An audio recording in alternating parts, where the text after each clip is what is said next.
इसलिए अपने मोबाइल का नेटवर्क पूरा मिलना चाहिए और मोबाइल का नेटवर्क के लिए सबसे मूल है कि आपका मोबाइल सही तरह से कनेक्ट हुआ कि नहीं हुआ, वो मोबाइल में देखना पड़ेगा। कई बार फंक्शन गड़बड़ हो जाते हैं, ऐसा होता है। हम मंदिर जाते हैं तब हमारे मन में शांति रहती है, हम तीर्थ जाते हैं तब हमारे मन में शांति रहती है, जब हम कहीं पवित्र स्थान पर जाते हैं तब हमारे मन में शांति रहती है, जब हम कथा में जाते हैं तब हमारे मन में शांति रहती है। और जैसे ही कथा में से निकल कर गए, जैसे ही मंदिर से निकल कर गए कि वाईफाई का नेटवर्क बंद हो जाता, फिर हमारे मन में शांति नहीं रहती। घर पहुंचे और फिर वही काम, लोभ, विषय, वासना, आसक्ति, तृष्णा। जब तक कथा में बैठे हो ना तब तक तो ऐसा लगेगा बिल्कुल सीवर वाला महाराज बिल्कुल बेचारा कितना सही बोल रही है, एकदम जोरदार बोल रही है, बिल्कुल सही बोल रहा है। और जैसे ही यहाँ से निकले चप्पल पहन के, अब महाराज का तो काम ही यही है, वाईफाई गया। जो कनेक्ट करा था ना स्टेशन पे, जो कनेक्ट करा था तुमने बिल्डिंग पे से, जो कनेक्ट करा था दूसरे के वाईफाई से, वो वाईफाई का कनेक्शन कट गया और मोबाइल बंद हो गया। फिर घर पहुंचे, फिर विचार करा कि अब मैं मेरा वाला मोबाइल देखती हूँ, और फिर खुद के भीतर का मोबाइल छाटना चालू करा तो विचार करा नेटवर्क नहीं आ रहा, नेटवर्क नहीं आ रहा, नेटवर्क नहीं आ रहा। कभी कभी नेटवर्क आ जाता है एकदम तो 2-4 मैसेज तो खुल जाते हैं, कभी कभी एकदम नेटवर्क आ जाता है। मैंने गलत काम कर रही थी, कोई झूठ बोल रही थी, इतनी देर में नेटवर्क आ गया और आते से जैसे पकड़ते से इसके मन में आया, नीरे सीवर वाला महाराज ने बोला था ऐसा नहीं करना, अपने को ऐसा नहीं करना, और बता के और नेटवर्क गायब तुरंत।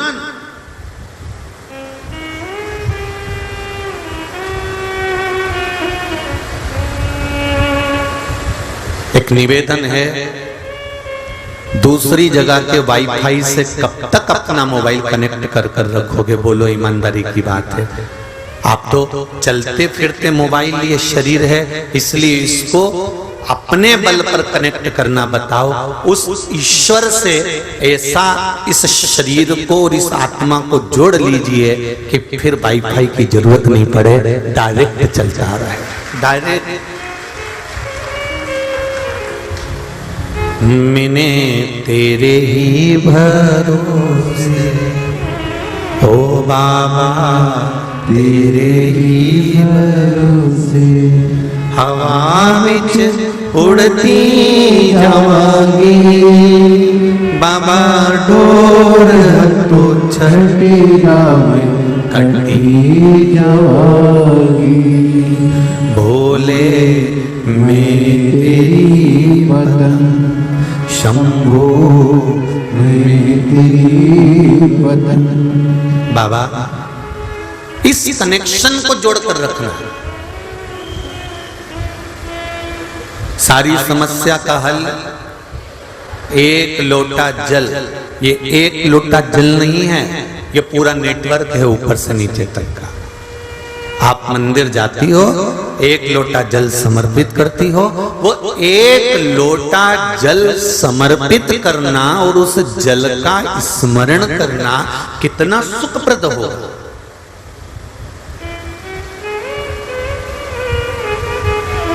कितना सुखप्रद।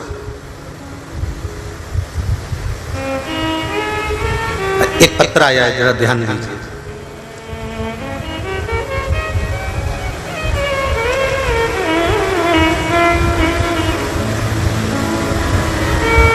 एक तो बाहर से जितने लोग पत्र भेजते हैं, कोई हरियाणा से, पंजाब से, गुजरात से, राजस्थान से, इन सबसे निवेदन है कि यहीं पे इतने सारे पत्र हो जाते हैं, तुम्हारे पत्र मत भेजा करो, कृपया निवेदन।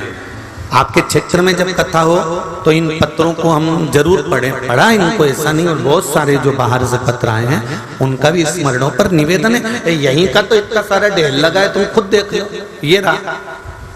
अब इतना सारा इनका पढ़ूं कि तुम्हारा पढ़ूं, ये बता। तो निवेदन है कि बाद में अगर आपका पत्र नहीं पढ़ेंगे तो आपको बुरा लगेगा, इसलिए निवेदन है कि यहीं के जहां कथा होती है वहीं के इतने सारे पत्र इकट्ठे हो जाते हैं, तो आप अपने अपने पत्र जो बाहर बाहर से उत्तरांचल, हिमाचल, यूपी, गुजरात, हरियाणा, असम, जगह जगह से, उड़ीसा, सब दूर से पत्र भेजते हो तो थोड़ा ध्यान रखिएगा। श्री शिवाय नमस्ते। एक पत्र आया है, देखिए।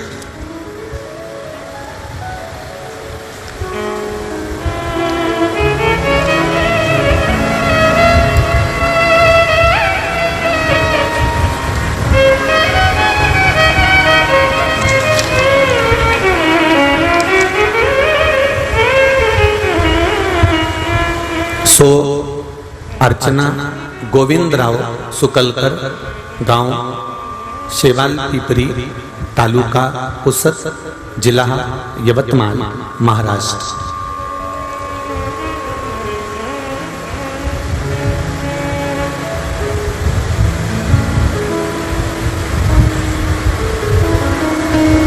गुरुजी 2000 आप ही हैं, दोनों हाथ हिला दो एक बार। श्री शिवाय नमस्तुभ्यं। 2013 से नौकरी नहीं थी गुरुदेव। जब 2013 में नौकरी नहीं थी, बहुत अप्लाई किया, बहुत परीक्षाएं दी, सारा काम किया गुरुदेव। यहां तक कि 2014 में हिंगोली जिला परिषद में परीक्षा भी दी, पर नौकरी नहीं लगी गुरुदेव। जब सब दूर से हार गए, तब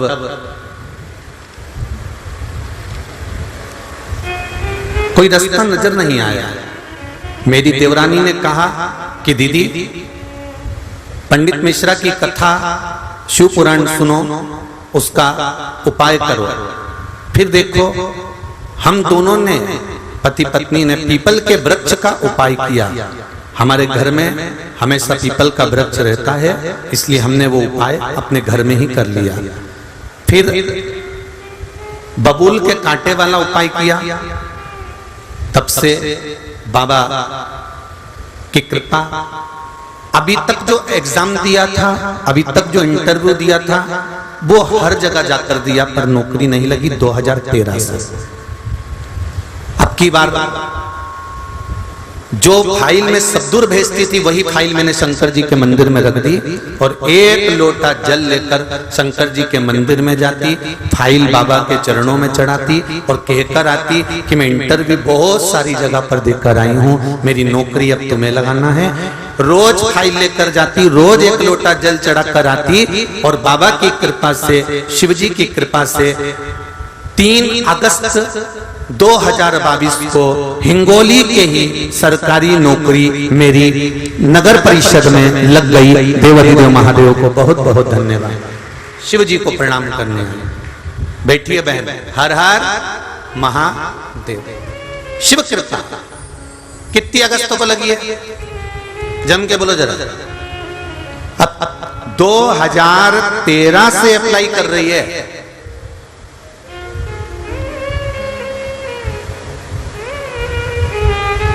आप आए नहीं और सुबह हो गई, मेरी पूजा की थाली धरी की धरी रह गई। हमारी अर्चना में, हमारी पूजन में, हमारी आराधना में एक पत्र और है।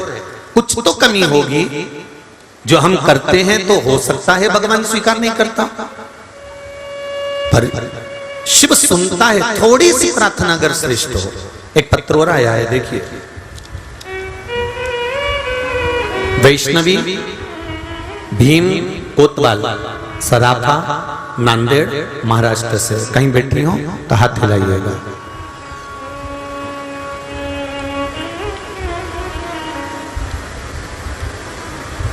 मैं अपने बेटे के बारे में कहना चाहती हूँ। गुरुजी, मैं नांदेड़ जिला महाराष्ट्र से आई हूँ।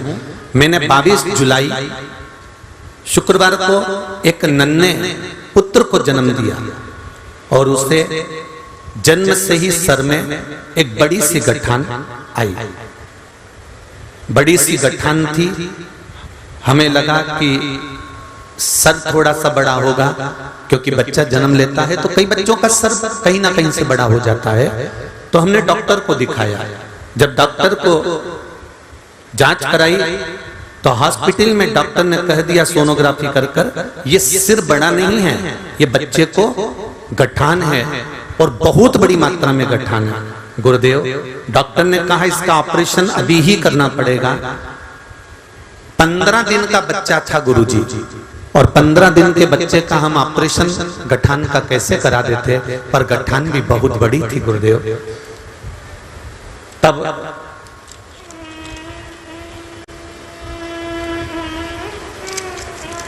जब गठान बड़ी थी, ऑपरेशन का बता दिया, बच्चा 15 दिन का था, हमने ऑपरेशन नहीं करवाया। और हमारे कोई रिश्तेदार ने कहा, शिव पुराण में बताया है 1 लोटा जल सारी समस्या का हल। तब 1 लोटा जल चढ़ाकर वो पानी हम उस बच्चे को पिला भी नहीं सकते, क्योंकि 15 दिन का बच्चा था। 15 दिन के बच्चे को ना पिला पाए, ना हम बेलपत्री उसको खिला पाए। तब हमने दूसरा उपाय सोचा कि शिवजी पे चढ़ाया गया जल जब इतना कारगर है, तो क्यों ना हम इस बच्चे को हॉस्पिटल से लेकर चलते हैं और शंकर जी को ही चढ़ा देते हैं। गुरुदेव, हमने उस बच्चे को ले जाकर शिवजी को चढ़ाया और 1 लोटा जल बाबा को चढ़ाकर उस जल को उस बच्चे को लगाया। 15 दिन के अंदर गठान गल गई महाराज, 15 दिन के अंदर गठान गल गई। इसलिए हम बाबा को प्रणाम करने के लिए आए। श्री शिवाय नमस्तुभ्यम। ये शंकर है। ओ घड़ी, बच्चे का फोटो भी दिया, आप लोग आस्था चैनल के माध्यम से, फेसबुक यूट्यूब के माध्यम से देख सकते हैं। अंदर भी बच्चे का फोटो है। तेरी कृपा बिना न हिले एक भी अणु, लेते हैं श्वास तेरी कृपा से तनो तनो। हे गंगाधार मुक्ति द्वार ओंकार तू, भूले ओंकार तू, आयो शरण दिया शंभु तार तार तू।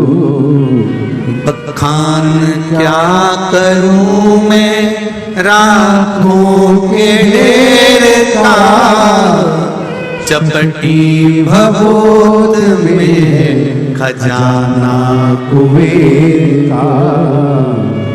महाराज, आप उसका विश्वास रखकर, हृदय रखकर, चित्त रखकर आप उसको 1 चावल का दाना भी चढ़ा रहे हो, तो वो क्या दे रहा है आपको मालूम नहीं पड़ पाएगा।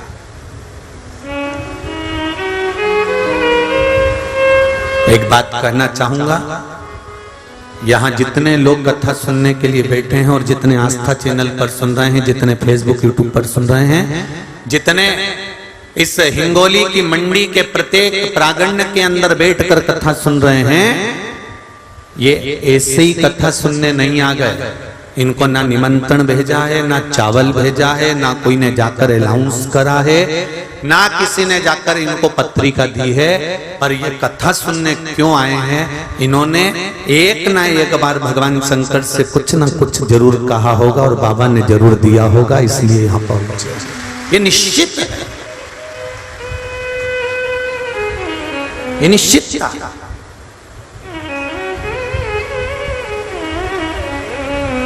उसने कृपा करी है, तभी तो हम यहां बैठे हैं।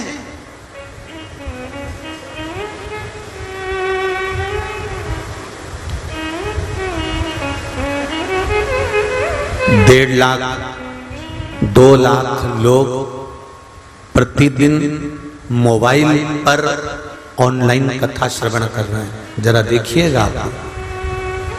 और यहाँ 2-2, 3-3 लाख लोग रोज कथा श्रवण कर रहे हैं। टीवी पर, आस्था चैनल पर करोड़ों में लोग कथा सुन रहे हैं। अगर इतनों में से 1% भी भगवान अगर किसी के दुख का हरण कर रहा है, तो मेरा शंभु बहुत बड़ी कृपा कर रहा है। इससे बढ़कर और क्या चाहिए? क्या करना हमको?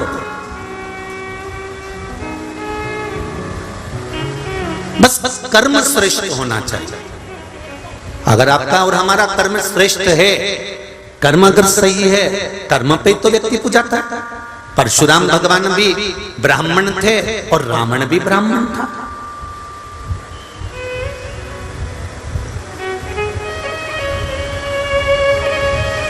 रावण भी शंकर भगवान की आराधना करते थे और परशुराम भगवान भी शंकर की आराधना करते थे।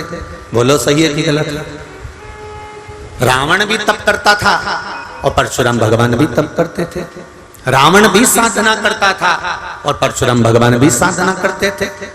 परशुराम भगवान भी ब्राह्मण थे और रावण भी ब्राह्मण था, पर दोनों में कर्म पूजा गए।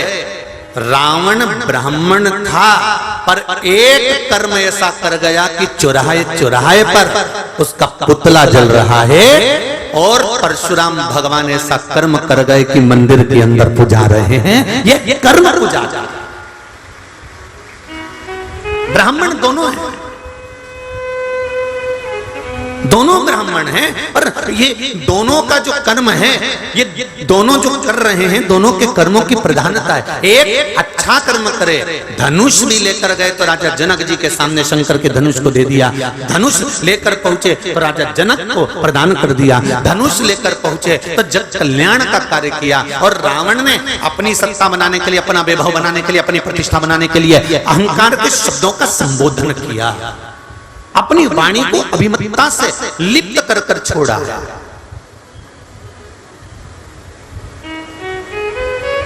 मत पूरे कर्म कर बंदे वरना पछताएगा, भगवान की आंखों से तू बच नहीं पाएगा, तू बच नहीं पाएगा। कोई जरूरी नहीं कि आप बहुत ऊंचे ओहदे पर बैठे हो तो आपका कर्म बुरा नहीं होगा। हो सकता है कि संसार में ऐसे कई लोग जन्म लेते हैं जिनका कर्म बुरा कर लेते हैं।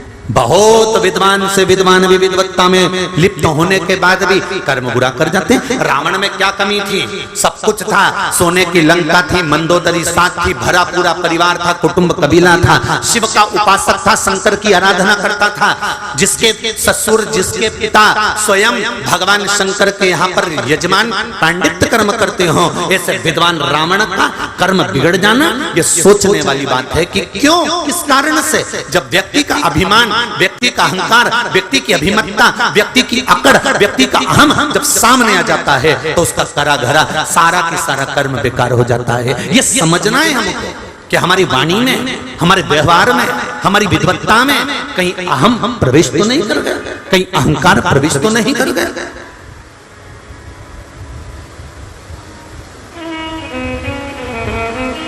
महिला मंडल की अध्यक्ष बन गए। अभी तक तुम भाभी जी थे, अभी तक तुम जीजी थे, अभी तक तुम काकी जी थे, अभी तक तुम चाची जी थे, अभी तक तुम बुआ जी थे, अभी तक तुम नानी जी थे। जैसे पद मिला, पद मिलते से तुम्हारे को थोड़ा सा अभिमान आ गया। अब कोई कह भी रहा है तो तुम मुझे जानती नहीं हो क्या? मुझे में अक्ल नहीं है? मैं अध्यक्ष हूं।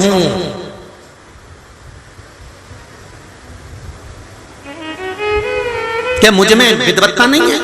रावण को प्रत्येक मंदोदरी ने समझाया, स्वामी सीता को वापस दे दो, इस लंका को बचा लो। रावण कहता है तो मुझे जानती नहीं है, अभी मैं कितना विद्वान, सारे ग्रह मैंने बंधन करके रख रखे और तू मुझे समझाने चलती।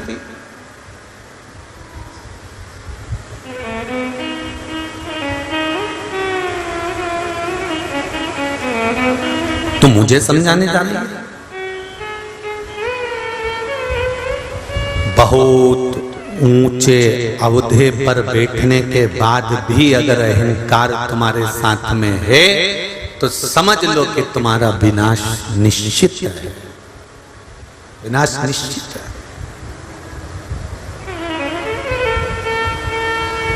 कितना विद्वान था क्रौंच गंधर्व,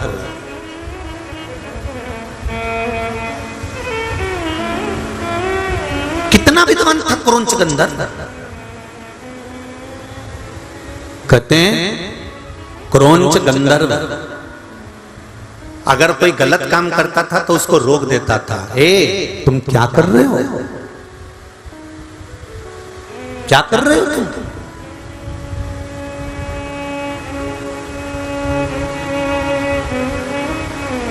कोई गलत मार्ग पर जाता था तो क्रौंच गंधर्व रोक देता था। कहां जा रहे हो तुम? ये गलत संगत की ओर नहीं जाना, गलत मार्ग पर नहीं जाना। क्रोंच गंधर्व जो देवताओं के पास में रह रहा है, इंद्र की सभा में बैठता है, क्रोंच गंधर्व जो देवताओं की सभा में बैठकर सबको नीति का पथ दिखाता है, क्रोंच गंधर्व जो अच्छी जगह पर बैठकर लोगों का मार्ग निश्चित करता है, क्रोंच गंधर्व जो सब अप्सराओं को भी एक बात कहता है कि गलत पथ पर मत जाना, अप्सराओं को भी समझाता है, वो क्रोंच गंधर्व की बुद्धि कहां गई थी जब शोभरी ऋषि के घर में प्रवेश कर गया।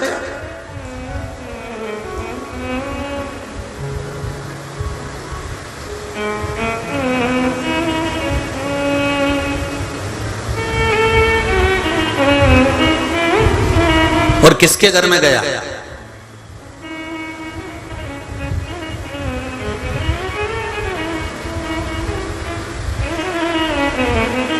चोरी करने वालों को, चोटों को और चोटियों को एक निवेदन है।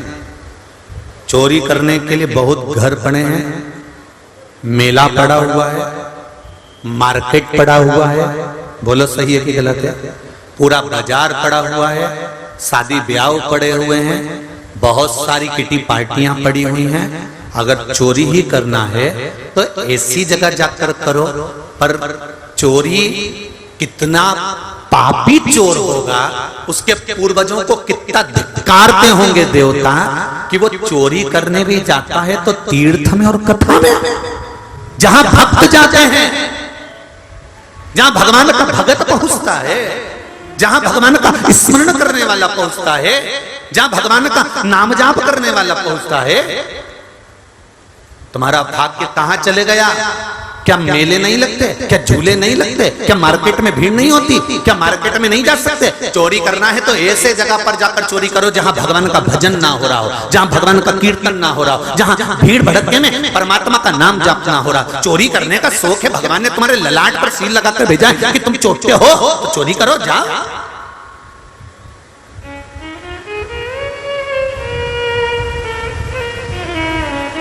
मना नहीं, पर निवेदन है।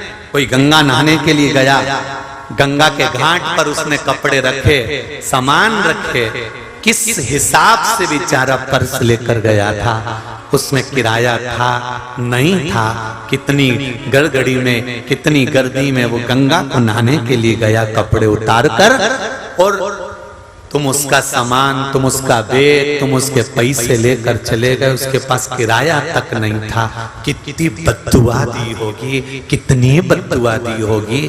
तुमने तो उसका पर्स रख लिया, तुमने तो उसकी चेन, तुमने तो उसका मंगलसूत्र, तुमने तो उसका सामान रख लिया, पर विचार करना कि भगवान के धाम में उसने कितनी बद्दुआ दी होगी। एक जन्म में तुम भोग नहीं सकते, ना जाने कितने जन्म होंगे, तो भी तुमको तड़प तड़प कर मरना पड़ेगा, तब भुगतोगे, तब मालूम। बहुत कठिन है बाबा। शिव महापुराण की कथा कहती है, एक सेठ के घर में से एक व्यक्ति ने कर्जा ले लिया था और कर्जा नहीं चुकाया था, तो उसी सेठ के घर में उसको भैंस बन के जन्म लेना पड़ा था। सेठ रोज दूध निकालता था और वो भैंस रोज रोती थी और अपनी बेस्ट फ्रेंड से कहती थी भैंस कि जीजी एक बात समझ में नहीं आती, ये सेठ जी हमारा पूरा दूध क्यों निचोड़ लेता है। तो जो बेस्ट फ्रेंड थी भैंस की, वो भैंस कहती थी कि ये सेठ बड़ा चतुर है, जिसको कर्जा देता है अगर वो चुका नहीं पाता है तो इसके यहाँ भैंस बनकर दूध दे देकर चुकाता है। इसलिए निवेदन है, किसी का पैसा ले, किसी का धन ले, किसी का 10 रुपया भी ले, याद कर कर वापिस चुकाना, नहीं तो मालूम पड़े उसके घर में भैंस बनकर आना पड़े।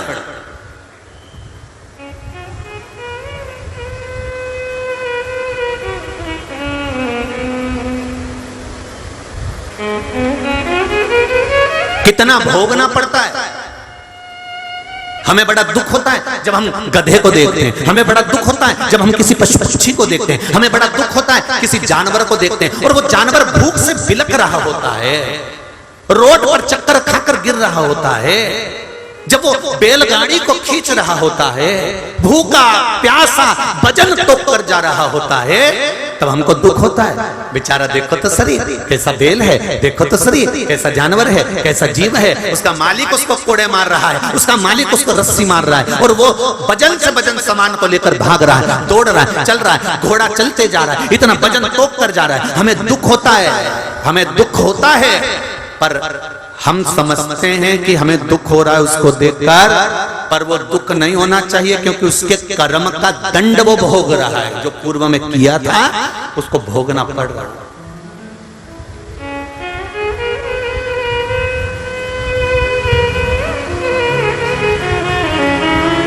कितना कर्म का खेल है।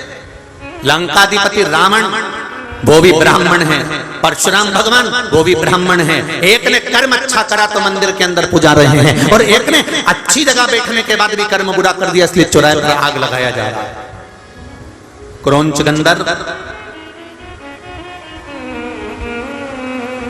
देवताओं की सभा में बैठने वाला क्रौंच गंधर्व, जो देवताओं की सभा में बैठकर सबको ज्ञान देता था, सबको विद्वत्ता बताता था, सबको अभिमतता में सबको अपना अपना रसतत्व ग्रहण कराता था। क्या कर रहे हो, कहां जा रहे हो, क्यों गलत काम कर रहे हो, क्यों गलत मार्ग पर जा रहे हो। जो इतना विद्वान होने के बाद क्रौंच गंधर्व शोभरी ऋषि के घर में प्रवेश कर गया, जिस समय पर शोभरी ऋषि की धर्म पत्नी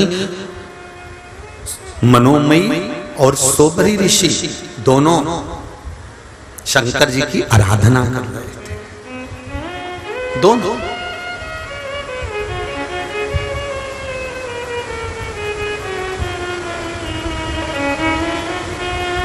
इसको नहीं मालूम था, इसको नहीं ज्ञात था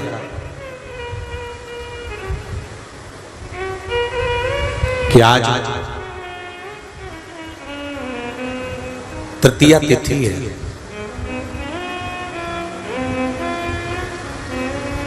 भादो के महीने की शुक्ल पक्ष की तृतीया तिथि पर नारी जब हरताली का व्रत करती है तो 16 श्रृंगार धारण करती है, नूतन वस्त्र पहनती है, नूतन श्रृंगार करती है, नैनों में सुरमा, लाली, झुमका, हार, पाटली, चूड़ी, पायल, सारा श्रृंगार करती है, संपूर्ण श्रृंगार, क्योंकि वो शंकर भगवान और माता पार्वती श्री गणेश जी महाराज का पूजन करने बैठ रही है। हरतालिका अखंड सौभाग्य का पूजन करने बैठ रही है। कुंवारी कन्या भी अगर हरतालिका तीज का व्रत करती है तो वो भी श्रृंगार कर कर बैठती है, भले मांग नहीं भरती पर श्रृंगार करती है, पूर्ण श्रृंगार।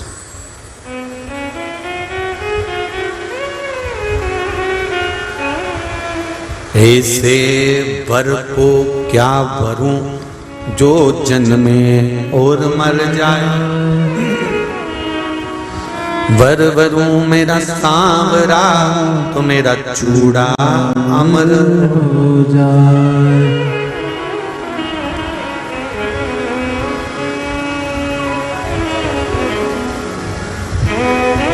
ऐसे वर को क्या वरूं जो जन्मे और मर जाए, वर वरू मेरा सांवरा तो मेरा चूड़ा हो जाए। ऐसी रंगो गुरुदेव चुनर मेरी, ऐसी रंगो गुरुदेव चुनर मेरी, ऐसी रंगो गुरुदेव चुनर मेरी, ऐसी रंगो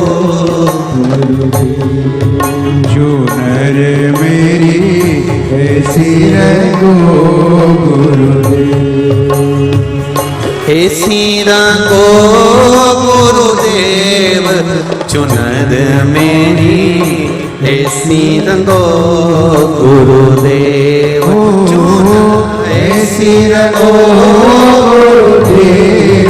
सब गाइए मोरी, ऐसी रंगो गुरुदेव, चुनर मोरी, ऐसी रंगो गुरुदेव चूनर मोरी ऐसी रगो गुरुदेव।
लक्ष्मण भरत शत्रुघ्न हनुमत मेरी चूनर में। राम लक्ष्मण भरत शत्रुघ्न हनुमत मोरी चूनर में। राम लक्ष्मण भरत शत्रुघ्न हनुमत मेरी चूनर में। राम लक्ष्मण भरत शत्रुघ्न हनुमत मोरी चूनर में।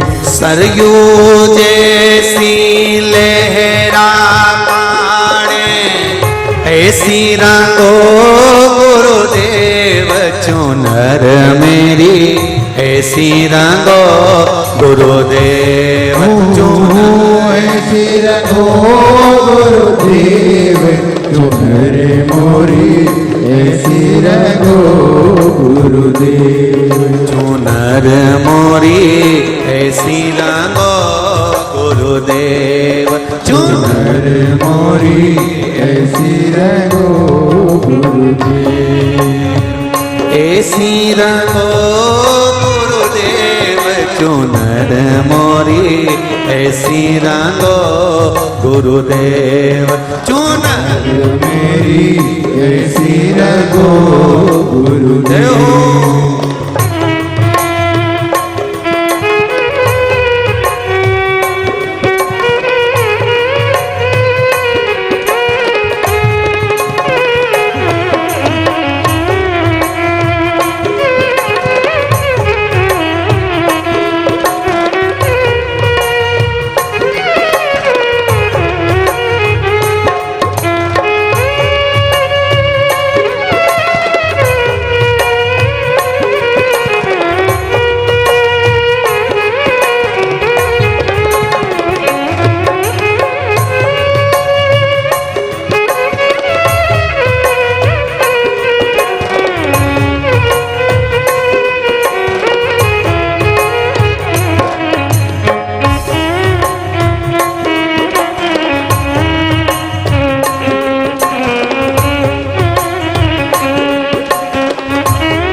फूल बरसाना भी देखो मेरी चूनर में।